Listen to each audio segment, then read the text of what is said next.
Puji Tuhan, salam sejahtera dalam kasih Tuhan Yesus Kristus. Haleluya. Mari bersyukur karena kesempatan yang kita miliki malam ini untuk bersama merenungkan firman Tuhan. Karena Alkitab berkata, berbahagialah orang yang merenungkan firman itu siang dan malam. Sebelum memulainya, mari kita berdoa. Bapa kami yang di dalam surga, dikuduskanlah namamu, datanglah kerajaanmu, jadilah kehendak-Mu di bumi seperti di surga. Malam ini kami bersyukur untuk setiap tuntunan firman Tuhan yang senantiasa menyertai mulai dari pagi saat kami bangun sampai malam ini kami boleh kembali berhenti sejenak dari segala jerih payah di sepanjang hari ini untuk kami duduk di hadapan Tuhan, merenungkan kebenaran firman-Mu. Kami mohon pimpinan Roh Kudus sehingga kami beroleh pengertian yang benar tentang firman-Mu dan kami akan sanggup melakukan setiap kehendak-Mu bagi kami. Segala kemuliaan hanya bagi Tuhan. Di dalam nama Tuhan Yesus Kristus kami berdoa dan bersyukur. Amin. Renungan firman Tuhan malam ini diberikan judul Berbudaya Kerajaan Allah. Lukas 17 ayat 21 bagian yang B dikatakan, sebab sesungguhnya kerajaan Allah ada di antara kamu.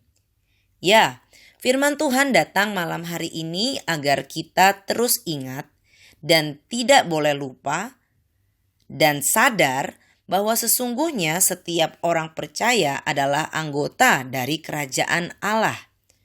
Orang-orang percaya perlu menghadirkan budaya kerajaan Allah di tengah-tengah kehidupan dunia ini. Suatu cara hidup, gaya hidup yang berbeda karena pengenalan kita kepada Tuhan Yesus Kristus yang adalah Raja segala raja. Tuhan Yesus dalam masa pelayanannya giat memberitakan Injil kerajaan Allah ini.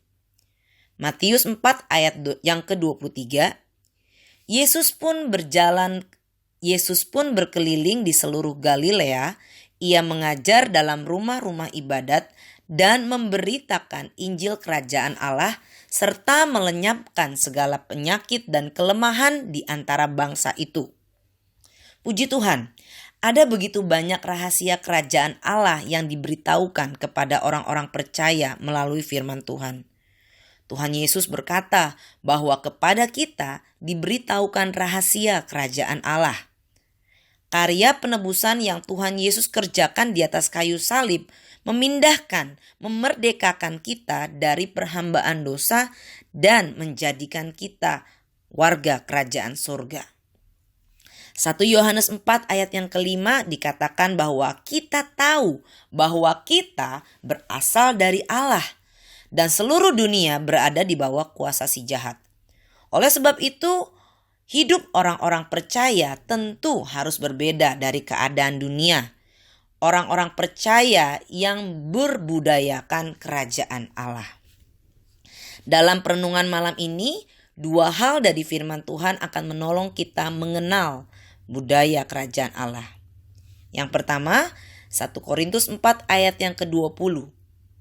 Sebab kerajaan Allah bukan terdiri dari perkataan, tetapi dari kuasa. Pada ayat-ayat sebelumnya, Rasul Paulus menegur dengan keras dan menasehatkan sebagai seorang bapa kepada anak-anak terhadap jemaat di Korintus ini. Karena ada di antara jemaat Korintus yang telah menjadi sombong karena memiliki pengetahuan dan ilmu filsafat. Namun, prinsip atau budaya kerajaan Allah dikatakan bahwa kerajaan Allah bukan terdiri dari perkataan, tetapi dari kuasa. Kuasa untuk mampu merendahkan diri, sama seperti Kristus yang merendahkan dirinya dan taat. Kuasa yang menjadikan kita anak-anak Allah. kuasa untuk menaklukkan tipu daya dosa yang menghalangi kita untuk menang bersama-sama dengan Tuhan. Yang kedua, Roma 14 ayat 17. Sebab kerajaan Allah bukanlah soal makanan dan minuman, tetapi soal kebenaran, damai sejahtera, dan sukacita oleh Roh Kudus.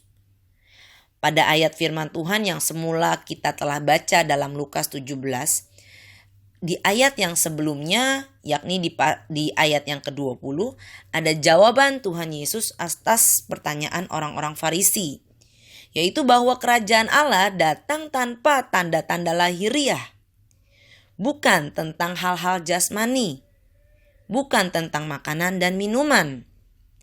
Tetapi mari seperti dalam kitab Roma kita diajarkan, biarlah orang-orang percaya terus hidup dalam kebenaran yang kita dapatkan dari Tuhan Yesus yang adalah jalan kebenaran. Mari budayakan berpikir benar, berkata benar, berbuat benar. Jangan takut, jangan kecewa, dan jangan jemu sampai kebenaran itu bersinar terang. Di ayat ke-19 dikatakan, marilah kita mengejar apa yang mendatangkan damai sejahtera dan yang berguna untuk saling membangun. Budaya mengusahakan damai. Berbahagialah orang-orang yang membawa damai, karena mereka akan disebut anak-anak Allah. Puji Tuhan. Dan budayakan untuk bersukacita. Sekali lagi, tentu bukan sukacita yang datang dari dunia ini, tetapi bersukacita karena karya-karya Roh Kudus yang terjadi, yang nyata, yang menguatkan kehidupan kita. Haleluya. Biarlah malam ini kita kembali dikuatkan untuk terus membudayakan kerajaan Allah, sekalipun tantangan hari-hari ini tidaklah mudah. Namun, seperti firman Tuhan katakan, sesungguhnya kerajaan Allah ada di antara kita. Puji Tuhan. Mari kita mengakhiri renungan malam hari ini dengan tetap berdoa. Terima kasih Tuhan Yesus, kami bersyukur firman Tuhan meneguhkan kembali hati dan pikiran ini. Datanglah kerajaan-Mu Tuhan. Jadilah kehendak-Mu bagi setiap kami yang telah membuka hati malam hari ini untuk kebenaran firman-Mu. Oleh sebab itu kami serahkan ke dalam tangan-Mu kehidupan kami, umat-umat-Mu Tuhan, di tengah-tengah kehidupan pribadi lepas pribadi, keluarga lepas keluarga, baik dalam usaha, pekerjaan, pendidikan, pelayanan kami. Kami akan disanggupkan, kami disehatkan, kami disembuhkan, dan kami berkemenangan oleh firman-Mu. Menyerahkan juga bangsa dan negara kami dalam tangan Tuhan, turut bekerjalah memulihkan bagi kemuliaan nama Tuhan.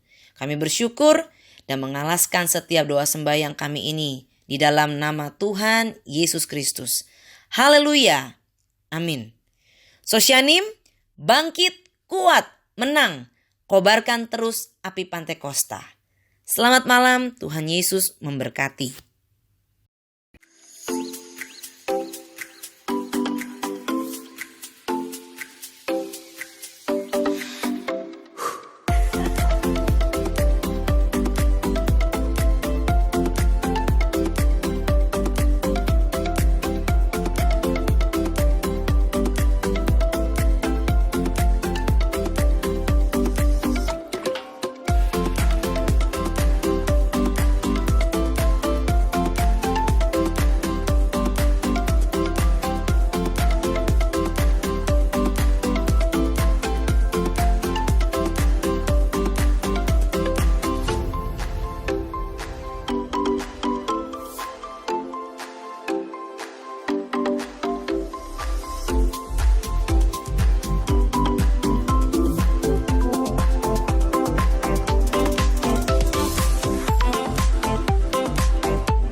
Gerejaku adalah rumahku.